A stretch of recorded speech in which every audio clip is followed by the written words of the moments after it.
அன்புள்ள ரிஷப ராசி அன்பர்களே வணக்கம். ரிஷப ராசி அன்பர்களுக்கு இந்த வார ராசி பலன். ரிஷப ராசி அன்பர்களுக்கு 2ஆம் இடமாகிய தன குடும்ப வாக்குஸ்தானத்தில் குரு சாதகமாக இருக்கிறார். சனி பகவான் லாபஸ்தானத்தில் சாதகம். ஆக தேவைக்கு ஏற்ப பண வரவுகள் வந்து கொண்டே இருக்கும். வீட்டில் மங்களகரமான சுபகாரியங்கள் நடைபெறும். இதுவரை தடங்கலான தாமதமான காரியங்கள் அனைத்தும் நல்ல விதத்தில் நடைபெறும். பெண்களுக்கு மனதிற்கு பிடித்த வரன் அமையும். திருமணமாகி குழந்தை பாக்கியம் இல்லையே என்று ஏங்கிய பெண்களுக்கு நல்ல விதத்தில் குழந்தை பாக்கியம் உண்டாகும். பிறக்கும் குழந்தைகள் ஆண் குழந்தைகளாக இருக்கலாம். பெண்களுக்கு சுகப்பிரசவம் நடைபெறுவதற்கான வாய்ப்புகள் உண்டு. பிறருக்கு தந்த வாக்குறுதிகளை தாங்கள் எளிதில் காப்பாற்றுவீர்கள். நல்ல பெயர் எடுப்பீர்கள். உத்தியோகத்தில் நல்ல பெயர் உண்டு.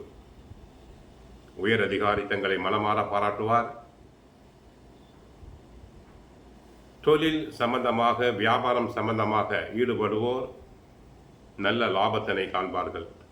ஷேர் மார்க்கெட், தகவல் தொடர்பு, ஏஜென்சி, கமிஷன் துறைகளில் உள்ள அன்பர்களுக்கு லாபங்கள் பன்மடங்கு பெருகும்.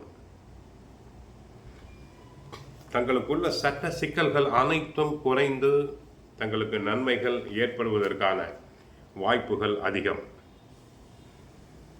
உத்தியோகத்தில் சிறப்பாக செயல்படுவதால் உயர் அதிகாரியினுடைய பாராட்டுகள், பரிசுகள் தங்களுக்கு கிடைக்கும். சிலர் கலை நிகழ்ச்சிகளுக்காக வெளி மாநிலங்கள், வெளிநாடுகளுக்கு சென்று வரலாம். மாணவ மாணவியர்கள் படிப்பில் சிறப்பாக செயல்படுவர். நல்ல மதிப்பெண்களை பெறுவர். போட்டித் தேர்வுகளில் கலந்து கொண்டு வெற்றி பெறுவர். விளையாட்டுத் துறையில் ஈடுபட்டு பரிசு பாராட்டுதல்களை மாணவர்கள் பெறலாம். சூரியன் விரயத்தில் உச்சம். இது வெளிநாடு, ஆன்மீகம், தனிமை ஆகியவற்றை அதிகரிக்கும். வெளிநாட்டு வேலை வாய்ப்பு அல்லது ஆராய்ச்சி சாய்ந்த துறையில் சிலருக்கு வேலை கிடைக்கலாம். 2இல் குரு நல்ல குடும்ப வருமானம், பெரியோர்களின் ஆதரவு உண்டாகும். மதிப்பு மரியாதை அதிகரிக்கும். சனி செவ்வாய் சேர்க்கை உடலில் சோர்வு வரும். சிலருக்கு அறுவை சிகிச்சை நடைபெறலாம். வண்டி வாகனத்தில் செல்லும் போது கவனமாக செல்லுங்கள். கண்களை மூடிக்கொண்டு வண்டியை ஓட்ட வேண்டாம். அதிக வேகம் கூடாது. வெளியூர்களுக்கு பிரயாணம் செய்யும் போது தங்களுடைய பொருட்களை பத்திரமாக பார்த்து கொள்ளுதல் வேண்டும். பொருட்களை பத்திரமாக பார்க்காவிட்டால் களவு போக வாய்ப்பு உண்டு. தாங்கள் செய்ய வேண்டியது தினமும் பகவத்கீதை பாராயணம் செய்யுங்கள்.